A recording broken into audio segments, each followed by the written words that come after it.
Esta es la gran historia de don Severino Corona, quien fuera hijo de don Matías Corona, que en los años 40 se ganaba la vida haciendo y vendiendo uno de los productos artesanales más representativos de México, clásico petate hecho a mano con hoja de palma. Cuando de pronto su vida cambió por tener que transportar 14 kilos de oro envueltos en los petates y echados a la espalda, cargándolos casi 22 horas sin saber realmente lo que él transportaba, hasta llegar a su destino, el cual tuvo un desenlace que don Matías jamás esperó. Aquí esta gran historia. ¿Sabías que la relación entre el petate y un muerto es porque antes a los difuntos los envolvían en petates? Algo que ocurría en las familias humildes, pero la frase «ya se petateó» tomó uso común en la época de la Revolución, ya que los combatientes de ambos bandos eran enterrados envueltos en su petate, nacían en petate, dormían en un petate y se iban al panteón en su petate. Don Severino nos relata que un día sábado de 1942 le hablaron a su padre don Matías para que llevara 4 petates a una casa del poblado de Xochitepec, donde él vivía, junto con su esposa. Era afueras del pueblo en una casa bien fincada. A mi padre se le hizo raro que en esa casa quisieran los petates, pues se veía una casa tipo colonial y de gente pudiente, y pues este tipo de personas no acostumbraban a comprar los clásicos petates. Que es cuando se dio cuenta mi padre al entrar a esa finca que había un total silencio entre los presentes, solo se quedaban viendo sin decir palabra. Un hombre joven, al parecer un hijo de los dueños, se acercó a él y lo encaminó a una bodega atrás de esa finca. Ahí se encontraba una persona mayor como de 75 años, al parecer el dueño y padre de ese joven, el cual solo me dijo: «Enséñeme los petates». Mi padre se los quitó de la espalda y los extendió en el piso, y el hijo del señor respondió: «Están de buen tamaño, padre». Todo era como a escondidas, pues cada rato los dos volteaban a la puerta de esa bodega y se asomaban por la ventana para saber si alguien los observaba. En ese momento, el padre sacó un revólver y me apuntó diciéndome: «Sígame y no hable». Lo llevó a una traspuerta de la bodega y observó mi padre 2 cuerpos de hombre tipo peones o trabajadores que estaban con un balazo en la cabeza los dos, y le ordenó y obligó a mi padre envolver esos cuerpos en cada uno de los petates. Con varios lazos a su alrededor de los petates, por fin logró terminar. El hijo le dice que le diera los 2 petates que le sobraban, el cual se los llevó para adentro de su finca, mientras el viejo le ordenaba a mi padre, a punta de pistola, que metiera esos cuerpos en la cajuela de su auto negro. Para eso pasaron como 15 minutos, cuando llegó el hijo y le regresó el petate a mi padre ya enrollado con varias vueltas de lazos. En ese momento el padre tomó el mando y le ordenó con voz fuerte y demandante que llevara ese petate a un domicilio en el poblado de Tepoztlán, pero que lo hiciera caminando y que por ningún motivo se le ocurriera tomar cualquier tipo de transporte, ni siquiera un caballo o mula, porque la vida de mi padre estaría solo a salvo hasta llegar a ese domicilio en Tepoztlán y entregar el petate que le dio el hijo de ese señor. Ese era el seguro de vida de mi padre. Así es que si no llegaba o se perdía, su vida correría peligro.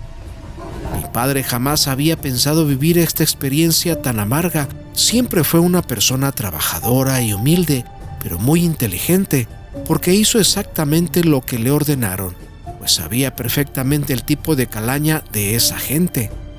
Mi padre suponía que es lo más seguro que ese señor o su hijo mataron a esas pobres personas y que se las llevarían a tirar por algún lado de los cerros. Pero ¿por qué escogieron a un humilde trabajador vendedor de petates para tal vil acción? La travesía era muy larga, aunque mi padre era todavía joven y muy fuerte. Nunca había caminado tanto en toda su vida. Hoy en día son 53 kilómetros de Xochitepec a Tepoztlán en carro.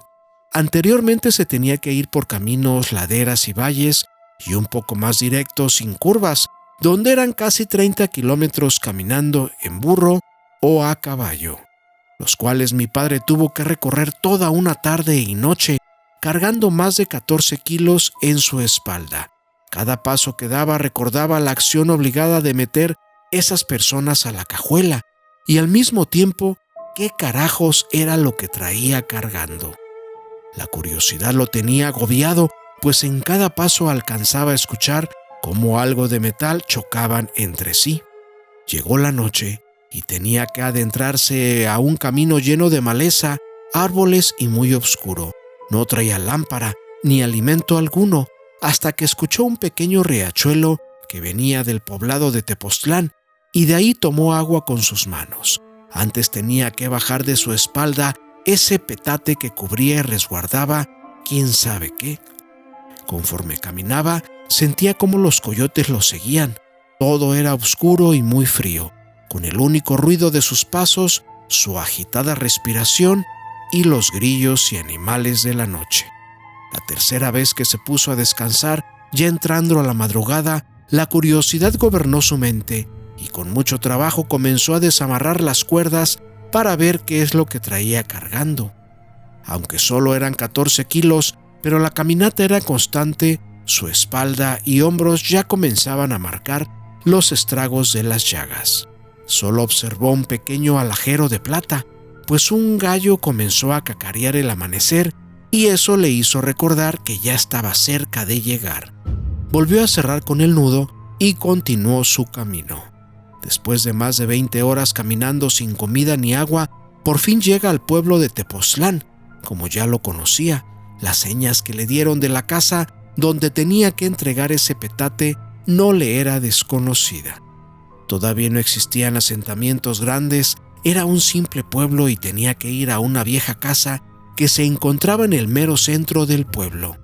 La gente ya lo conocía, incluso los madrugadores que entregaban la leche en sus mulas lo saludaban, pero al mismo tiempo se le quedaban viendo y le preguntaban que si estaba bien, pues lo veían desgastado y cansado. Él les contestaba que sí, que todo bien, solo estaba trabajando. Por fin llegó a la casa señalada, tocó la puerta 3 veces. Nadie abrió, y de nuevo otras 3 veces. Nadie abrió tampoco. Pasaban los minutos y mi padre solo se sentó en una piedra que estaba fuera de esa casa. Volvió a tocar. Nadie abrió. Ya desesperado le preguntó a un señor que iba pasando por la acera de enfrente: «Disculpe usted, señor, ¿sabe si alguien vive en esta casa?» «¿En esa casa vieja? No, señor, ya tiene mucho tiempo que nadie viene. Solo hace como 15 días vi una señora que yo creo que vino a limpiar porque no la conocía. Esa casa era de don Antonio, el gallero, pero dicen que la perdió en una apuesta y ya no lo hemos visto por aquí». «Ah, carajo, está bien, muchas gracias», le contestó mi padre. Al parecer, su agonía no terminaba. Al contrario, ¿cómo era posible que nadie estuviera en esa casa cuando le ordenaron a punta de pistola que entregara ese petate? Si no, lo buscarían y lo mataban a mi padre. Él mismo se esperó todo el día hasta las 12 de la noche sin comer, solo con la esperanza de que llegara aquella señora o alguien a recoger el encargo. Pero nadie llegó. Es cuando mi padre decide ir a un pequeño hostal de huéspedes que él ya conocía. No tenía dinero, solo el petate que venía cargando, el cual tuvo que negociar con el encargado de dejárselo como garantía, el cual, como lo vieron muy cansado y ya lo conocían de alguna manera, el dueño accedió. Solo le dijo: «Nomás déjeme sacar lo que traigo aquí de carga y ahorita se lo traigo, patrón». Mi padre entró a esa habitación apenas con un pequeño catre y se cayó de cansancio y se durmió.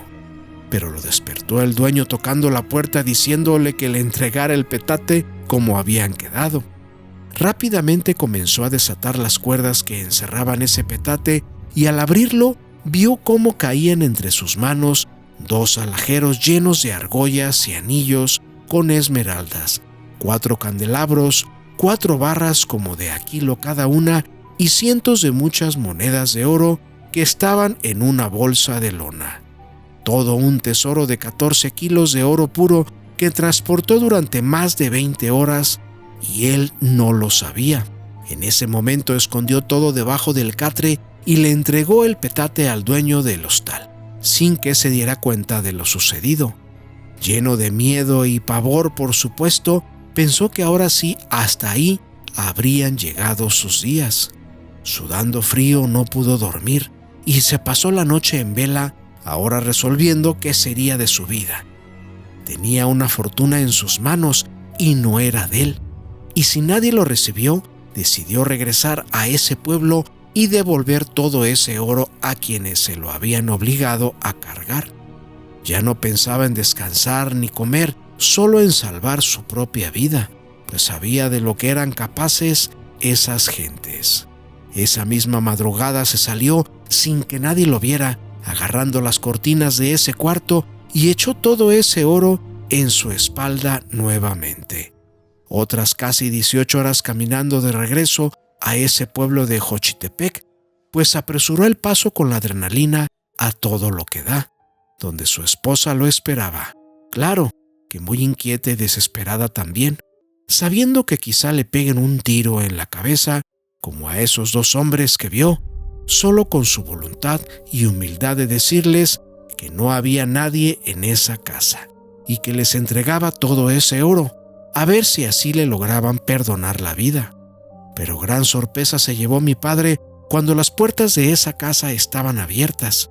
Con gran expectación se pasó y observó todo esculcado, roto, aventado y volteado, con mucho desorden, pero nadie estaba en la casa, ni el carro. Nuevamente el pánico le invadió todo su cuerpo, pero en ese instante y al mismo tiempo dice que escuchó una voz que le decía: «Sal de ahí y llévate todo lo que traes».